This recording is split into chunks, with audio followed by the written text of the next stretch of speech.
What is going on, my friends? It's been a little while since I've done a video here. Excuse me for a second. I had to take one of the things of the headphone off so I can hear myself talk. These are closed back Bayer dynamic headphones, really good headphones, but you gotta be able to hear. I'm just been sitting here in my dad's office here while this whole pandemic thing's going on, and can't go anywhere else, and just kind of staying close to here with my folks. But anyway, I wanted to get on and do a video about getting a lot more creative in your process. And some of you may know, I mean, I'm a rock player, but I do a lot of tension and underscore. I think I never really knew that I would really get, I guess, proficient or maybe good at doing a lot of tension and underscore. I love doing it. It's pretty cool. But you get in a lot of your plugins, your synths, and a lot of stuff, and these tools that you're given, and you start using it a lot, but you start wanting to search outside the box and get a little creative. And I have talked in the past a lot about loops and samples, and be very careful on how you use them. I mean, you got to be real careful. I mean, if you're in doubt and you take a loop or a sample, the percussion is not a problem, certain things, but if you got a recognizable sample or a top line melody or progression, you can't just use it. I mean, you have to think that if you're doing it, 100, 200,000 or a million other people are doing it as well. The key here is you've got to make it your own. You've got to rework this thing and make it your own. That's the whole point of this whole thing anyway. It's the only reason why they release this. And publishers and libraries, these guys in the TV industry can pick up on this real quick. You got to be real careful. You can't do this stuff. You have to be very careful about this. So, excuse me. These allergies in the spring. I started just kind of thinking outside the box a little bit here with going to get samples or loops and doing certain things. And I want to kind of maybe walk through something that I've done here. I've done this for the last couple of days. I think it's kind of cool. I started out with this right here. And what you're hearing here with this loop here is not the original loop that I got. I'll play that in a second here. So I started looking for some tension loops in guitar and synths and various other things. Some things that may be percussive. And I'll show here that you can also, as you can see, Omnisphere. I love Omnisphere. It's my Swiss Army knife for a lot of things I do. Omnisphere is just, I don't care. I mean, it's just endless amounts of awesomeness with Omnisphere. I mean, there might be a very few people that disagree. That's your prerogative. It's what works best for you and your preference. It's not that one is better than the other. There's no bearing on that whatsoever. I mean, a lot of people like to use Serum, and there's a lot of stuff with Sound Iron. I just recently picked up Solo Strings, man, from Albion, the company that makes Albion 1, Spitfire. I'm sorry, my mind went blank. A little blank in the mind there for a second. Sorry, but you know, Spitfire. I've already got Albion 1, but I needed Solo Strings because just works so well when you're doing tension stuff and underscore solo strings, or you hear so much of it. So very top quality and all that, but. I've gotten some stuff from Sound Iron that I haven't even scratched the surface on yet that is absolutely amazing. A lot of their elements and stuff, so I've yet to dig into a lot of that, but I'll get to that as I, work with it in time. But I wanted to kind of just get on and talk about,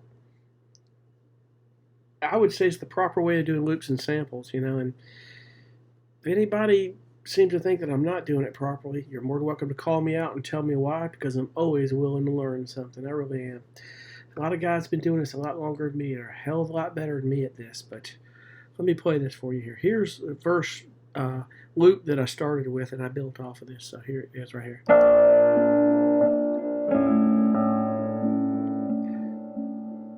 It's just two chords. That's all it is.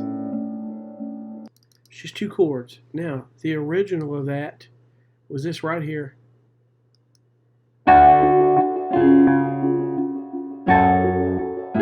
If you notice, it's in a different key. It's a lot faster. So, I pulled that guitar line off a splice. And if you notice, it's a lot faster. It's in a different key. So basically what I did was I went in and I took this, I chopped, I don't only think I just chopped the first part of that loop. I didn't even use that whole loop, as you can hear. There's only 2 chords. It's not only 2 turnarounds, or 1.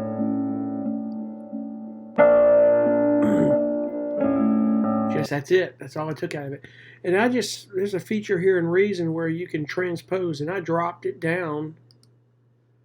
It's not showing yet, but I dropped it down some semitones, and then when I cut it, I stretched it and brought it out to 5 or 8 bars, and it slowed it down and just turned it into something different. I mean, you wouldn't even, if you were listening to this and listening to the original, I honestly don't think you would ever know that it came from that. So something that was just different and creative and made on my own, I did that. So the next thing I did was I went out to try to find some texture, stuff like this. Just ambient. This was some ambient, supposedly percussion. Supposedly it's percussion or an ambience in like a horror pack and splice. So in that original, if you hear this, the original was nothing like it. This was stretched out, slowed down, and I dropped the semitone pitch a great deal in that as well. And let's see if I can find I think it was this right here. Nope, not that. Nope. Hang on one second here. There it is. It's a lot faster. You can hear more.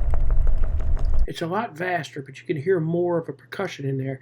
With mine, it's stretched. It's slower.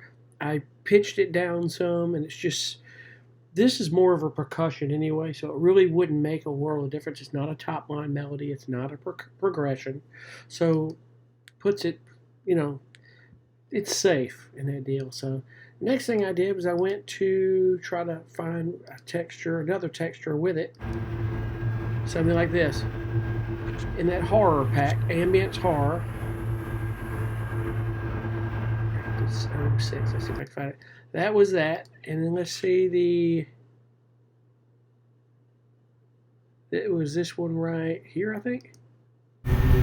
Yep. See, it's a different key. It's a lot faster. Different key, a lot faster. But something like that, still a sound effect. It's still, it's not a top line melody. But I wanted to I needed to pitch it and transpose it in with the session in the key I was doing, which was somewhere around, I think, D minor. I can't remember. I could be wrong on that. But you hear it pitched down, slower, stretched out. Next thing I did is I went in here to another ambient in that horror pack and picked this up. But this is not the original. It's just the original was a lot higher pitch and it was faster. It was just I stretched it out and just kind of pitched it in with the session. You play them all together. Let's see here if you could play these, all 3 of them that I played all together. It sounds a little bit like this. Kind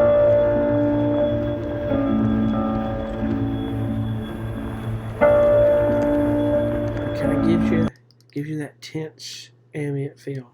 So from there, I had to go. Okay, let's bring in atmosphere. Let's see what we can do.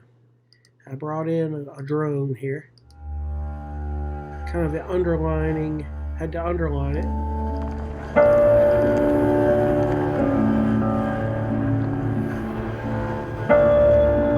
Then I brought in another arc.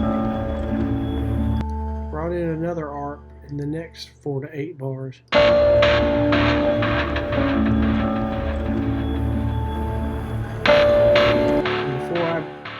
Before I brought that in, I brought in some bells on that deal. All an atmosphere on those. Did from here down an atmosphere. I didn't label that track. And pardon my color coding. I get busy trying to add this stuff, and people like to color code verse.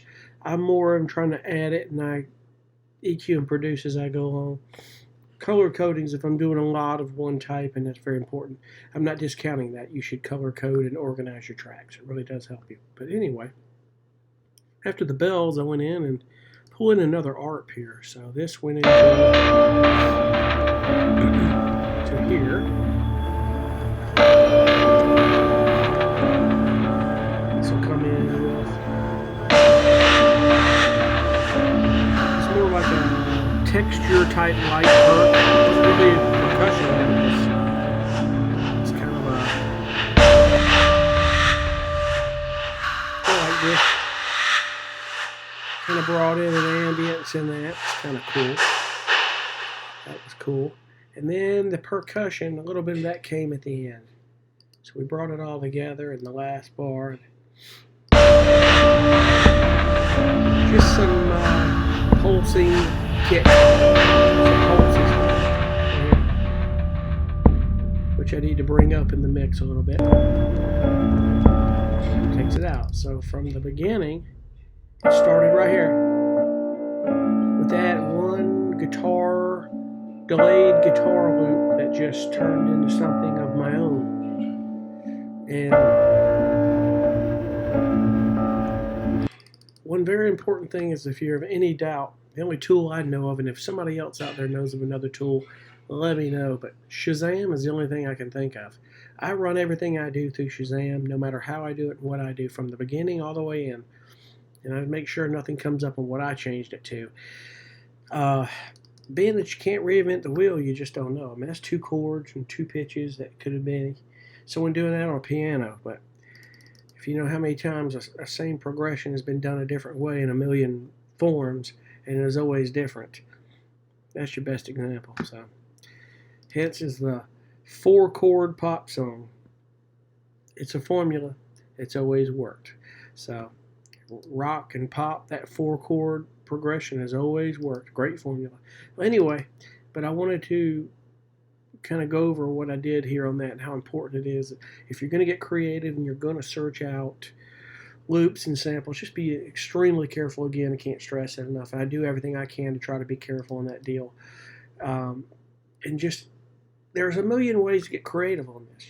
I could have taken this guitar sample and I could have added really cool effects and things to it. I could have chopped it up and done different things and made a whole progression of my own out of it. So it's just a world of possibilities. But in lieu of what I was doing, that seemed to work in what I was doing there on that. So anyway, I wanted to jump on and kind of cover that a little bit. A lot of you probably know this and you do this a hell of a lot better than I do, but be it that it may, that's where I'm at with this. Anyway, thanks so much for watching, and we'll see you guys on the next video. Be cool. Bye.